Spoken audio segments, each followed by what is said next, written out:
Welcome back to Good Morning San Diego. Every night, thousands of men, women, and children don't have a place to call home.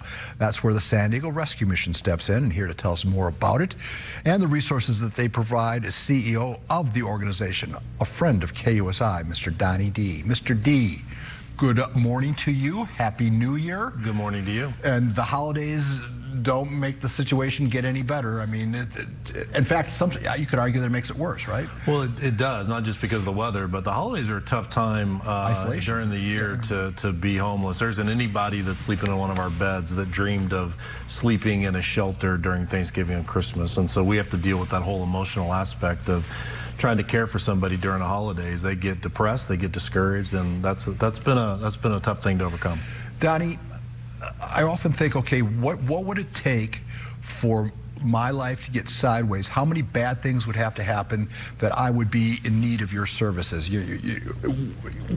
It's not just one thing, right? It's got to be a series of things that go sideways. No, I think when I took this job 7 years ago, I was under the impression that most people just didn't want to work or they had a drug addiction, and that couldn't be the furthest thing from the truth. When you start to hear their stories and how they were raised and who they were raised by, and people ask me all the time, what's the single common denominator between the people that are in your building? And it's not that simple, but if I had to evaluate it and boil it down to one thing, it's dysfunctional families raising kids.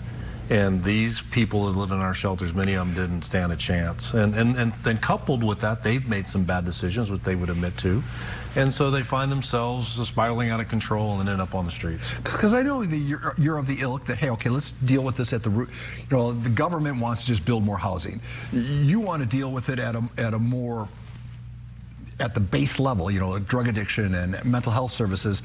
But how do you deal with people that grew up and had, you know, crappy upbringings? Yeah, we reprogram them. We literally reprogram them. We bring them in for a year. We take care of your housing and all of your basic needs.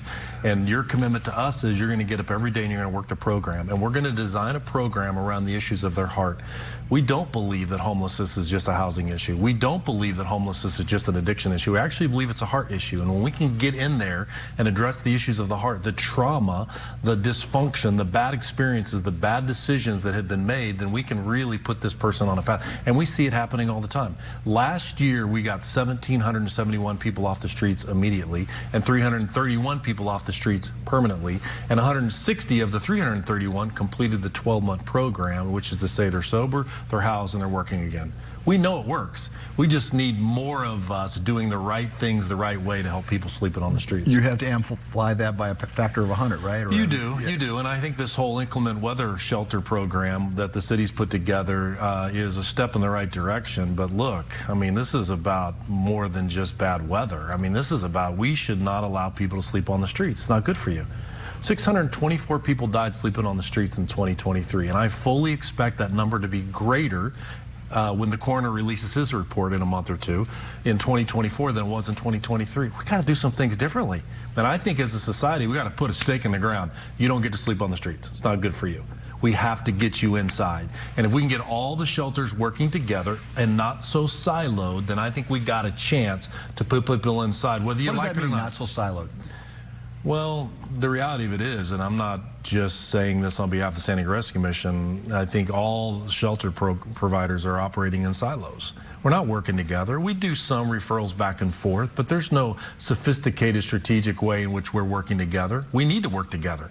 We got to figure out how to build a system, and I think homelessness needs a commissioner. Homelessness needs somebody that's in charge, that if you're taking government funding, which we don't, so I can actually say this, we are 99% funded privately through donors like you, and we have a little bit of government funding. So I can say this: the government funding goes to our outreach that we do on behalf of the cities.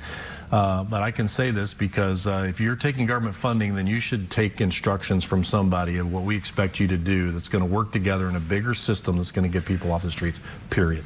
Donnie, we'll call it a conversation there, folks. It's a worthy cause. I encourage everybody to give the website a look-see. Wow.